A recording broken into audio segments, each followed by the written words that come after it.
Welcome to Fantasia, home of the Melodious. My name's Azallea, and today, gonna be bringing you guys another update to my Melodious deck.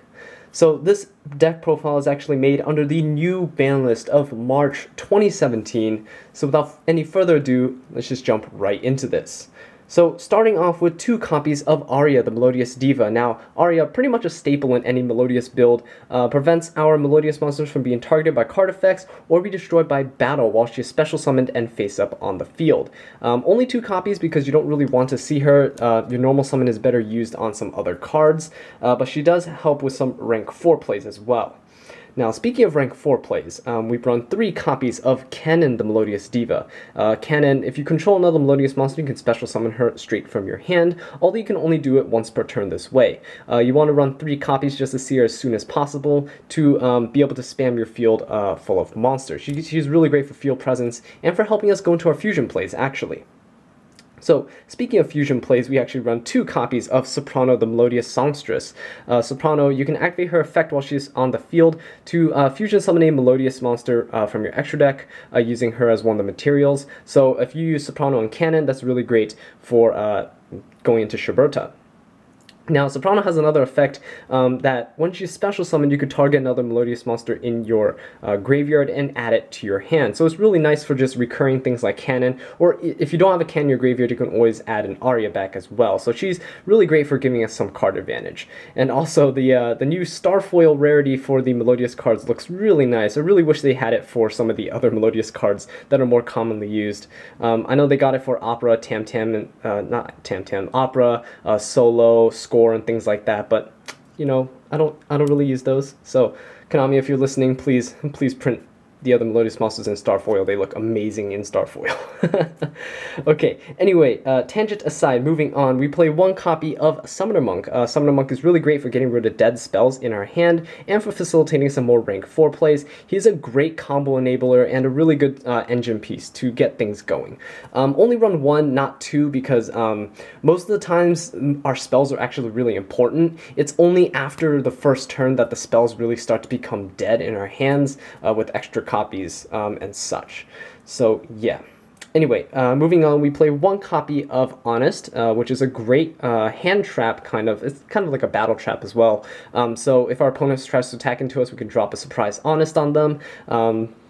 There aren't too many monsters that are like huge in this format. I guess you can use this to run over Crystal Wings if you've baited out his effect earlier this turn. But yeah, so 1 copy is enough. You don't really need more than that.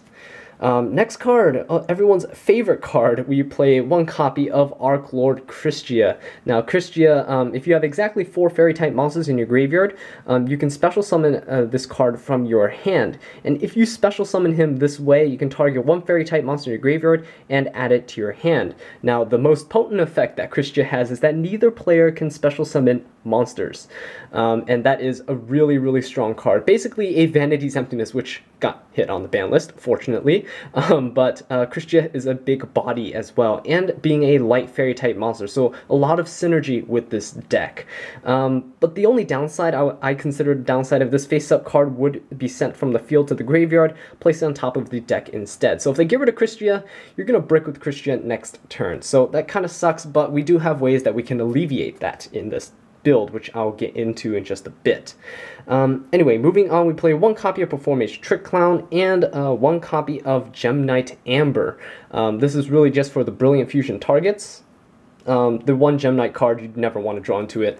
You can really play any Gem Knight that you want as long as it's level 4. I prefer a level 4 just so that you can go into rank 4 plays. You know, you can always use Garnet, Alexandrite, anything like that. I just prefer Amber. I just like the way it looks, so there's no real reason behind it. Moving on to the hand traps, we play 2 copies of Ghost Ogre and Snow Rabbit. Amazing hand trap of the format. It's also a light monster, which is really great synergy with the rest of the deck that I'll get into in just a bit.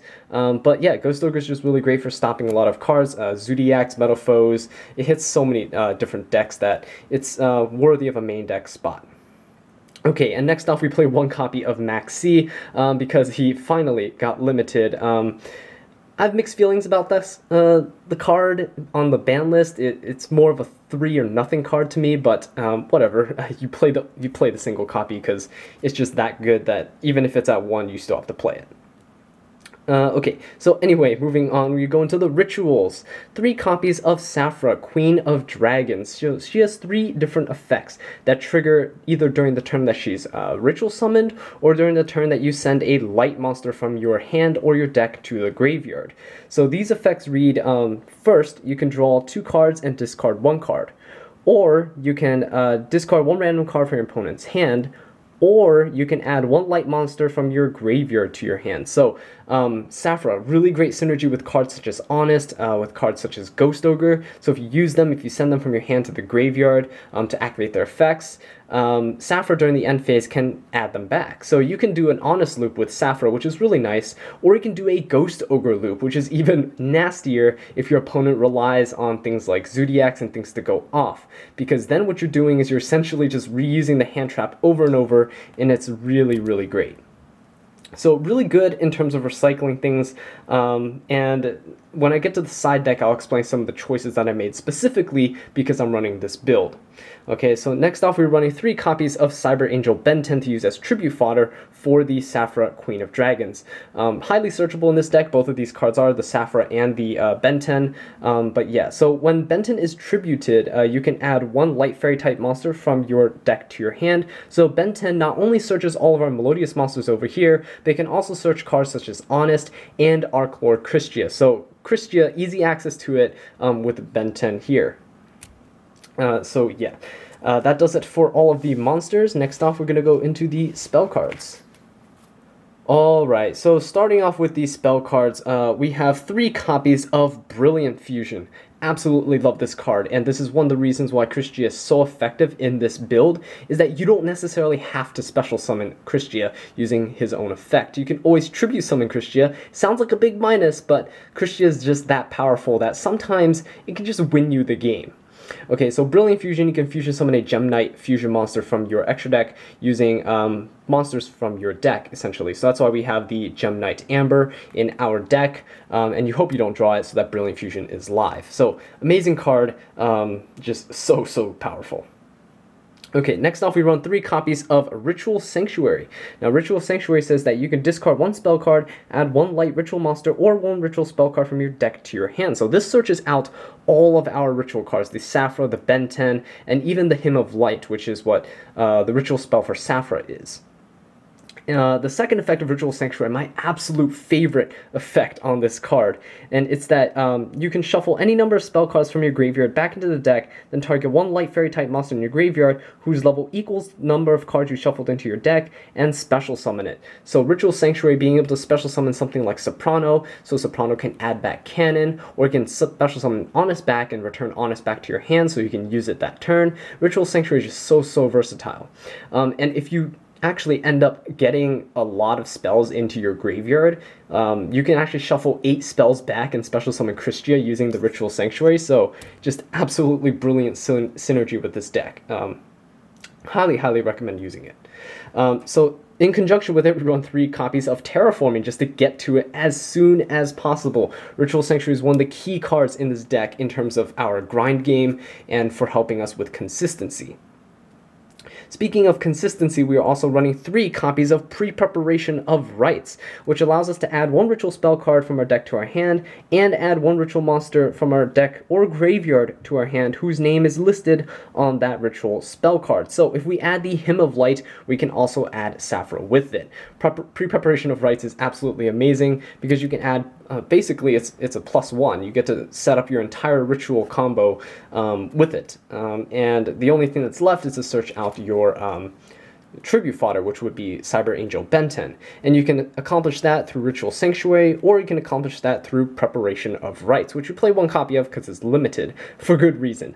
So Preparation of Rites allows us to add 1 level 7 or lower ritual monster from our deck to our hand, and then you can add 1 ritual spell card from your graveyard to your hand. So really great for recovering the Hymn of Light if you need it sometimes. You don't really use that part of the effect too often, but this could be a potential +1 if you think about it. But yeah, Preparation of Rites, really great for searching out Benten, searching out Saphra, whatever you need at the time. If you don't have the ritual spell and it's in your graveyard, you can recover that as well, and it sets up a really nice ritual play. So, to wrap up the ritual cards, the three ritual spell cards, the Hymn of Light to summon the Saphra. It also has a neat effect that if a ritual monster that you control be destroyed, you can banish this card instead, so you can protect Saphra with it. It's pretty nice. Sometimes people forget that Saphra has that protection from the Hymn of Light, and they'll use something like lightning and try to run over it, but then realize, oh, you know, I can't swing for game now because the Saphra's still in the way.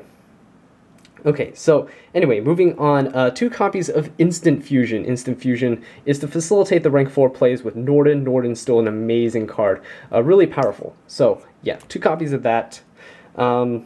Last but not least, for our spells, we run 3 copies of Contract with Exodia. Now you're probably wondering, why are you running Contract with Exodia? We'll get to it in just a bit. And no, you're not summoning Exodia Necros. So yeah, that does it for these spell cards. Next off, going to go into the traps. Alright, so for the trap lineup, very simple lineup, we're only running 3, and it's 3 copies of Obliterate, and this is hands down my absolute favorite trap card in the entire game right now. So Obliterate reads, you can target 1 monster on the field, send 1 Forbidden 1 monster or Exodia card from your hand or deck to the graveyard, and if you do, return that target to the hand. If this card is sent from the spell and trap zone to the graveyard, you can target 1 Forbidden 1 monster or Exodia card in your graveyard, add it to your hand, and you can only use 1 Obliterate effect per turn and only once that turn. Now, Obliterate is absolutely amazing because the synergy with the deck. So let's say you are sending Contract with Exodias because it's an Exodia card, it has Exodia in the name. So you're sending Contract with Exodia to the grave to bounce something either your opponent controls or that you control back to the hand. Now, let's say that you have this Ritual Sanctuary up on the field as well.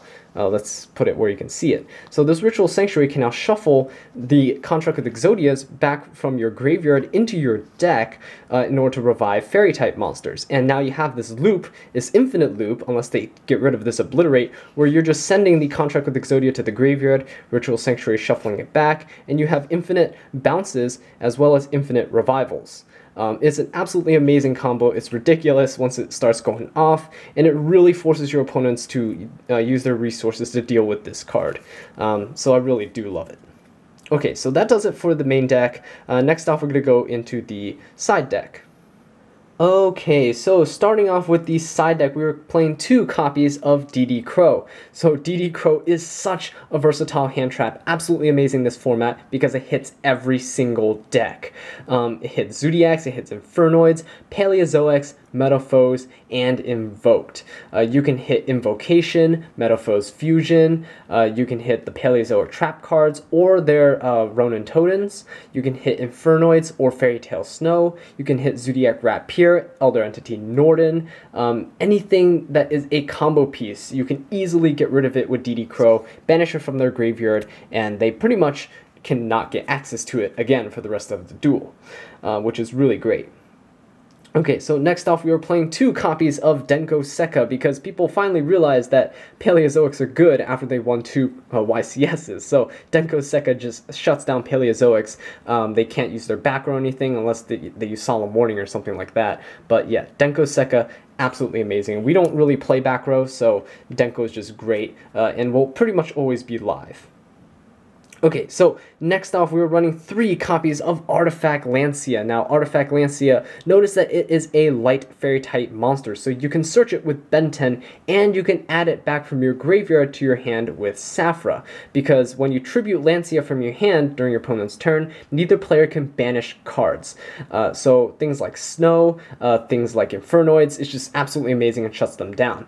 And because you're looping it with your Saphra during the end phase, you just have infinite fodder of Lancia, and you lock your opponent out of basically doing anything, which is something that most decks right now can't do. You know, they drop a Lancia once, they'll hope that they get another Lancia for the next turn, but we can just keep recycling that single copy. We do run 3 of them though because we do want to see it as fast as possible, and you don't always want to use your Benten search to grab that. It'd be nice if Benten can grab something else to facilitate more of your combos. Okay, so speaking of combos, we run one copy of Raigeki here to clear monsters, and we run 2 copies of Twin Twisters. Now, I side these cards, I don't play them in the main, because Melodious isn't really consistent compared to other decks. So running these cards and going first, this build likes to go first, obviously with Christia and the Obliterate and stuff. You don't really want to see Twin Twisters or Raigeki. It really hurts the consistency, and you won't be able to pull off the plays that you want to pull off. So put them in the side where they are useful for games 2 and 3 if I do need them. So yeah, there's that. Next off, we run 2 copies of Starlight Road. It is really, really good because people are going to be siding in board wipes. Dark Holes, Raigekis, and whatever to get rid of your Christia. You can Starlight Road, negate that. They're going to be siding in Twin Twisters and things to get rid of your Obliterate and your Ritual Sanctuary. Starlight Road got you covered. And you can also summon a Stardust Dragon from your extra deck too, which, you know, stops another destruction effect, which is really nice. Okay, and last but not least, we run 3 copies of Grisaille Prison, which reads that if you control a face-up monster that was Tribute, Ritual, or Fusion summoned until the end of your opponent's next turn, neither player can Synchro or XYZ summon. Synchro and XYZ summons cannot attack, and also their effects are negated. So absolutely amazing card. More powerful, in my opinion, than Dimensional Barrier, but just a lot more fair because you're playing the weaker summoning types, right? So anyway, that does it for the side deck. Next off, going to go into the extra deck. Alright, so starting off the extra deck, we are playing 1 copy of Abyss Dweller, which shuts down a lot of graveyard-based effects, really great against decks like Paleozoics, so that's the reason why I run it right now. We play 1 copy of Daigusto Emerald to shuffle back resources and to get additional draws if we need them. Really great for recycling things like your Brilliant Engine or any extra deck monsters that you want to reuse for the second time. Next off, we run 1 copy of Bujinte Tsukiyomi. Tsukiyomi is great for just letting us deep draw into our deck, which is nice at times. Requires 2 level 4 lights, so if you use Brilliant Fusion, you get a free Trick Clown. So if you have another Melodious monster, you can just summon that, make a free Tsukiyomi. Really easy to go for draws there. Run 1 copy of Fairy Cheer Girl. Requires 2 fairy type monsters. You can detach raw material and draw a card. So it's alright for just digging into our deck. Again, it's really easy to summon with the Melodious monsters, you know, Aria or Soprano, and you special summon a cannon from your hand. Easily make a Fairy Cheer Girl that way. So between Fairy Cheer Girl, Tsukiyomi, and Emerald, you can get some decent amount of draws from your extra deck. Okay, so next off we play 1 copy of Castell. Castell just shuffles things back, removes problems, so really great card. We also play 1 copy of Cairngorgon, the Anti-Luminescent Knight. Now you're probably wondering, why are you playing this? Well, because Zodiacs are still very rampant, this actually helps against Dryden, because if Dryden's going to try to pop your cards, Cairngorgon can actually deflect that. People normally don't pop your monsters when you have just 2 level 4s. They wait until you go into an XYZ and then try to pop your stuff. So if the first thing that you make is Cairngorgon, yeah, they're out of luck, right? Unless they have something like Barrier or Strike or something to stop your Cairngorgon from, you know, going off. Okay, so anyway, next off we run 1 copy of Utopia. And as you all know, with Utopia comes Utopia the Lightning, just to run over any big monsters, things like Crystal Wing, because of Wind Witch Artifact Invoked, whatever deck thing that is. Yeah, really easy to run over Crystal Wing without even having to bait its effect, right? So yeah, that does it for the XYZ monsters. Next off, I'm gonna go into the Synchros. Alright, so starting off these Synchro monsters, we play 1 copy of Black Rose Dragon. Now, Black Rose Dragon, it reads, when this card is Synchro summoned, you can destroy all cards on the field. So basically, an Exciton Knight. And we all know that Exciton Knight is banned for a reason, right? So Black Rose Dragon is a really good comeback card. If you have a level 4 monster on the field, you can summon your Ghost Ogre and then go into Black Rose, nuke the entire field, and then proceed with your plays from there. Also, really great way of baiting out negation and stuff if your opponent has any. So there's that. And our other Synchro monster that we play is, of course, Stardust Dragon, which helps protect our monsters from destruction. And it's also really great because you can summon it from Starlight Road. You can summon it normally if you use Seraphonite with a Ghost Ogre, but that doesn't really come up too often. So yeah, 2 cards, 2 Synchros. Moving on into the Fusions. So for our fusion, starting off with one copy of Elder Entity Norden. Now Norden, great for rank 4 plays and our instant fusion target. Keep in mind that Norden is a water attribute, so that if you summon your Abyss Dweller, it does gain that 500 attack boost. Next off, we play one copy of Gem Knight Seraphonite, our Brilliant Fusion summon, and it allows us to go and normal summon twice during our turn, which is really good to get monsters out of our hand and to get our rank 4 and synchro plays out onto the field. Next off, we play two copies of Schuberta, the Melodious Maestra. Looks great in Starfoil. Schuberta allows us to target 3 cards in either player's graveyard and banish them during either player's turn. So she's really great against decks like Infernoids and against decks such as Paleozoics that are really graveyard reliant.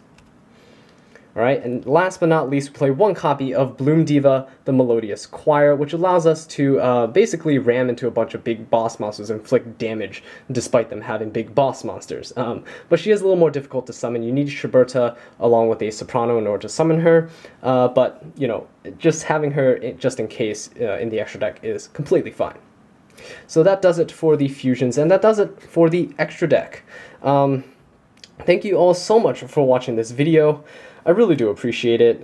If you enjoyed it, please leave a like, subscribe for more Melodious content, and leave a comment down below letting me know what I can do to improve. And until next time, take care.